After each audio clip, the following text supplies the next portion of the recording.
Udah siap? Yuk, berangkat.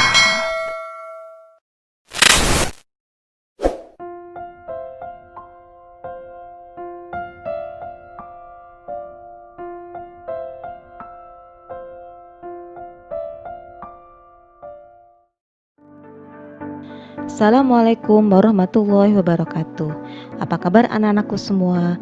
Semoga kalian dalam keadaan sehat selalu.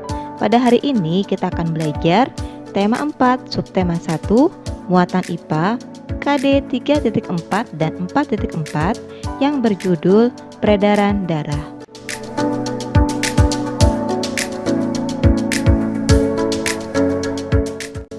Ibu berharap setelah kalian nonton video pembelajaran ini, kalian bisa mengetahui apa saja organ peredaran darah pada manusia dan hewan, serta fungsinya, dan juga manfaat dari peredaran darah yang lancar. Baiklah, kita akan mulai saja.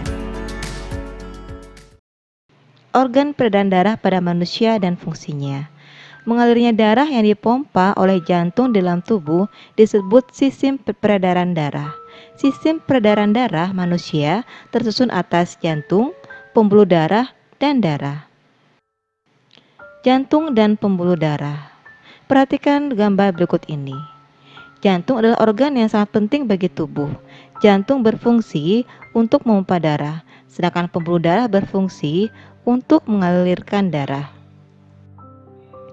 Jantung, perhatikan gambar berikut ini. Jantung terdiri dari 4 bagian, yaitu serambi kanan, serambi kiri, bilik kanan, dan bilik kiri. Serambi kanan berfungsi untuk menerima darah yang kaya akan karbon dioksida dari seluruh tubuh.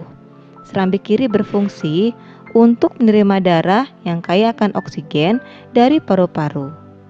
Bilik kanan berfungsi untuk memompa darah yang kaya akan karbon dioksida ke paru-paru, sedangkan bilik kiri berfungsi untuk memompa darah yang kaya akan oksigen ke seluruh tubuh.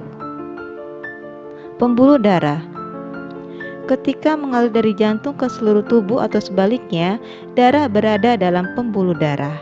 Pembuluh darah terdiri di atas 3 jenis, yaitu arteri, kapiler, dan vena. Arteri atau pembuluh nadi adalah pembuluh yang dialiri darah dari jantung ke seluruh tubuh dan paru-paru. Kapiler adalah pembuluh yang dialiri darah dari sel-sel tubuh. Sedangkan vena adalah pembuluh yang dialiri darah dari seluruh tubuh dan paru-paru menuju kembali ke jantung. Berdasarkan alirannya, darah mengalami 2 macam peredaran, yaitu peredaran darah kecil dan peredaran darah besar.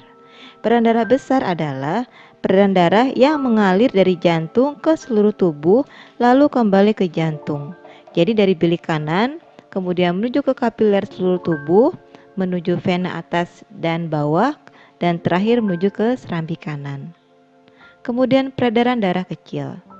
Peredaran darah kecil adalah peredaran darah yang mengalir dari jantung ke paru-paru lalu kembali ke jantung, yaitu dari bilik kanan, kemudian menuju arteri paru-paru atau arteri pulmonalis, kemudian menuju paru-paru, kemudian menuju vena paru-paru atau vena pulmonalis, dan terakhir menuju ke serambi kiri. Darah tersusun dari plasma darah dan sel-sel darah. Plasma darah tersusun dari air dan zat-zat terlarut. Sedangkan sel-sel darah terdiri atas sel darah merah atau eritrosit, sel darah putih atau leukosit, dan keping darah atau trombosit. Berikut beberapa fungsi darah. Yang pertama adalah sel darah merah atau eritrosit berfungsi mengangkut oksigen ke seluruh tubuh. Kemudian plasma darah berfungsi mengedarkan zat makanan ke seluruh tubuh. Sel darah putih atau leukosit berfungsi membasmi kuman yang masuk ke dalam tubuh. Sedangkan keping darah atau trombosit berfungsi menutup luka. Peredaran darah dan fungsinya. Serangga. Serangga memiliki sistem peredaran darah terbuka. Serangga juga memiliki jantung dan pembuluh darah. Struktur jantung pada serangga masih sederhana sehingga disebut jantung pembuluh. Ikan. Ikan memiliki sistem peredaran darah tertutup. Jantung ikan memiliki 2 ruang, yaitu 1 serambi dan 1 bilik.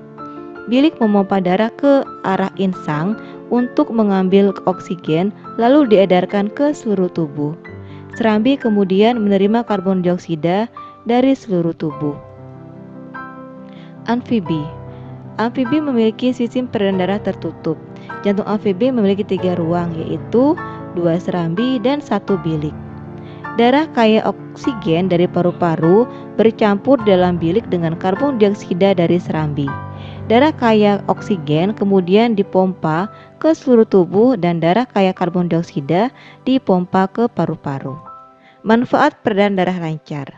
Sistem peredaran darah sangat penting dalam tubuh kita. Jika peredaran darah terganggu, maka fungsi beberapa organ juga akan terganggu, seperti jantung, otak, paru-paru, dan organ-organ pencernaan. Peredaran darah yang tidak lancar juga dapat menimbulkan penyakit. Berikut manfaat peredaran darah yang lancar bagi tubuh kita. Yang pertama, kita akan selalu sehat. Jika peredaran darah lancar, pasokan oksigen dan zat makanan ke organ-organ dalam tubuh akan lancar, sehingga fungsinya berjalan baik. Yang kedua, bebas dari penyakit jantung dan stroke. Jika peredaran darah lancar, pasokan oksigen dan zat makanan ke jantung dan otak terpenuhi dengan baik, sehingga kedua organ ini dapat bekerja dengan baik. Yang ketiga, paru-paru lebih sehat.